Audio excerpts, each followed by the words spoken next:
so now I have my lining panel with my zipper pocket and my slip pocket, and I have my second lining panel.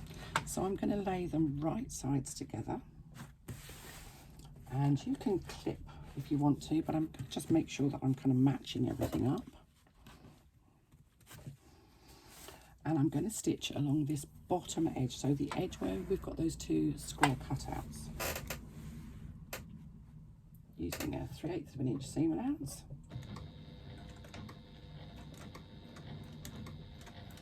Just a couple of back stitches at the beginning to secure my threads. And coming all the way along the bottom. And we're constructing the lining in a very similar way to the way we did the exterior, but we do it in a slightly different order because we haven't got any strap connectors to put on, so this is a lot easier.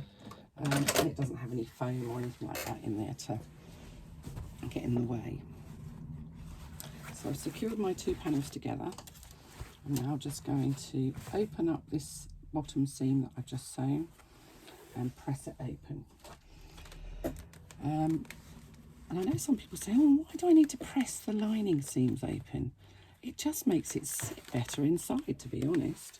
And I like, if you're going to have we all want a flat bottom, don't we, ladies and gents? And this helps you to get a flat bottom on the lining of your bag. So I'm just going to then stitch an 1/8 of an inch away from that bottom seam on both sides of the seam.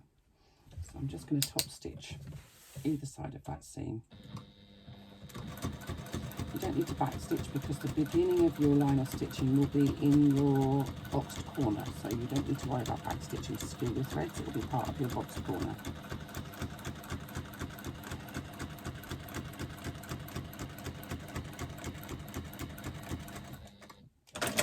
One.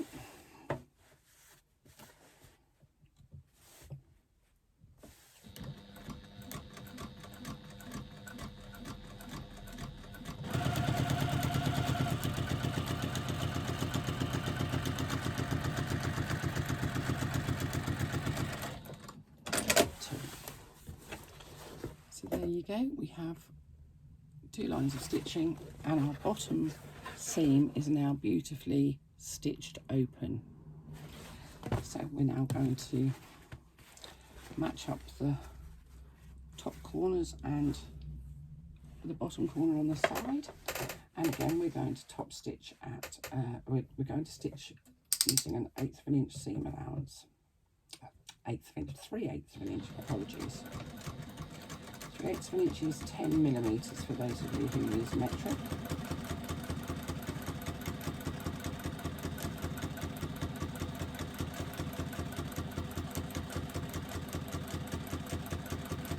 Again, you can use clips if you want to. I am lazy and I tend to avoid using clips if I don't have to. And in this instance, I don't think it's, for me, it's absolutely necessary. And we're going to do exactly the same on the other side. I do have a little bit of interfacing that's kind of surplus to requirements there. I clearly didn't cut that very well, did I? It's hanging off the edge of my bit of fabric, so I want to make sure that I don't go from the edge of that, but go from the edge of my lining panel. So I'm literally lining up the bottom corner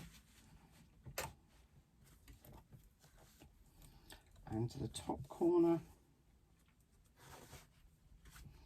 And I'm going to stitch again using a 3/8 of an inch seam allowance.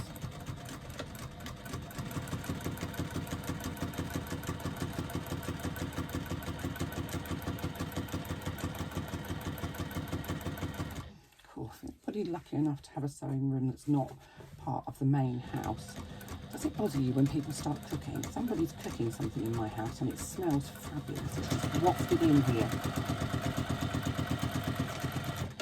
I've noticed that somebody shut my door just a moment ago, so I'm thinking that's probably why.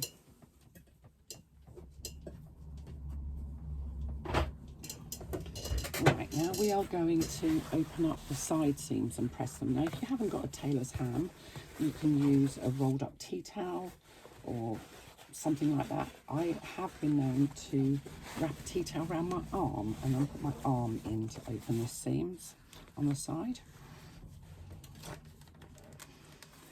So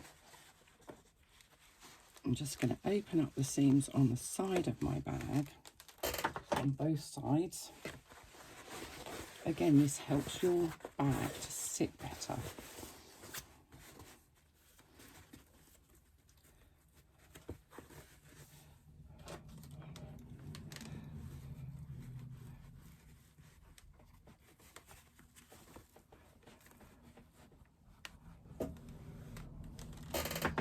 If you've got one of those mini irons, they're really good for doing this because it's quite fiddly.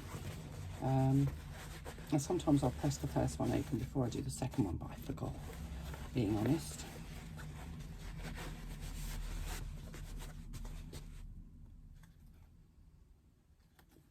Oh, that's making me really hungry now. I don't know what's being cooked, but it smells great.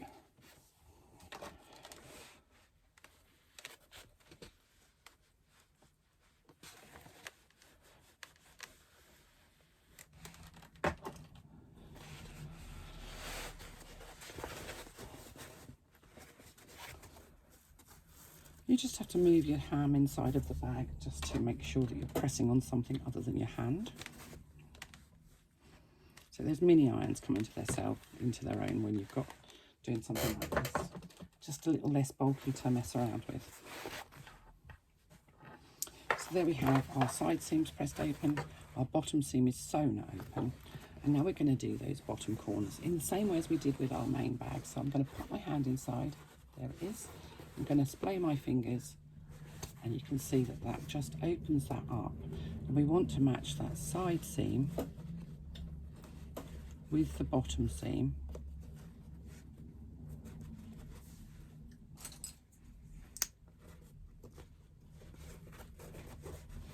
And then we're going to stitch across here using a 3/8 of an inch seam allowance.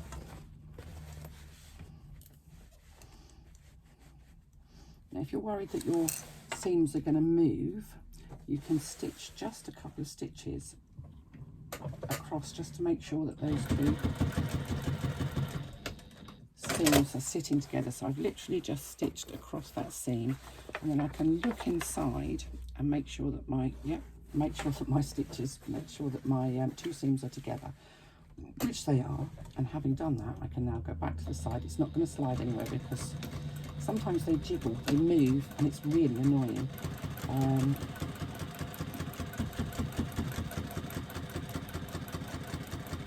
So I'm going all the way across using a 3/8 of an inch seam allowance, and then I'm going to use another line of stitching just outside of that first line of stitching. Probably a 1/16 of an inch, 1/8 of an inch max, which would just give a little bit of strength to those bottom boxed corners. Because there's no doubt about it, ladies, we all overstuff our bags, and don't we? So you can see there I've got, well, I don't know if you can actually, but I've got 2 lines of stitching plus that little extra bit that I did. And that little extra bit doesn't matter now. We can trim that off. I'm just going to take away the excess, leaving about 1/8 of an inch. And what we have is a beautifully neat boxed corner. We have our seam on the bottom, which is stitched open, our seam on the side, which is now being held open by our stitches, and everything looks super duper hunky-dory. And I'm going to repeat the same process for the other corner. So hand in, splay my fingers, match up the side seam. Oh, I've got some threads there. Oh, I hate threads. It's the bane of my life, these things. I wish they'd just vanish.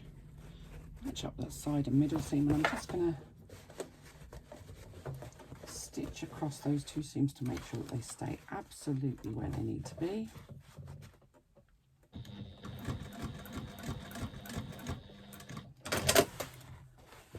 Double check on the inside. Yep, that looks good.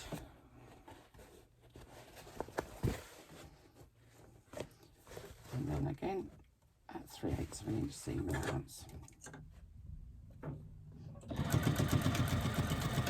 Back stitching just a touch, just to secure my threads.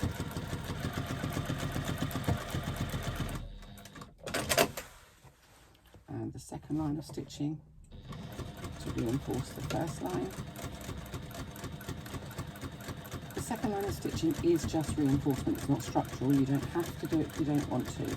But given how much we all tend to overload our bags, you don't want the corners to fail. And again, I'm going to trim off down to about 1/8 of an inch. It's sort of an approximate. And there we have our beautiful fitted, beautiful lining, looking super duper. So I'm going to turn this right sides out.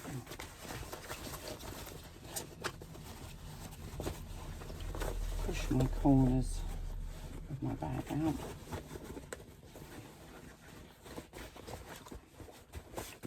And just give it a little press.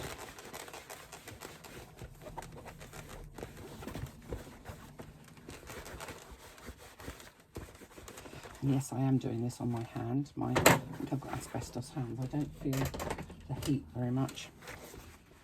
But our lining is now beautifully complete.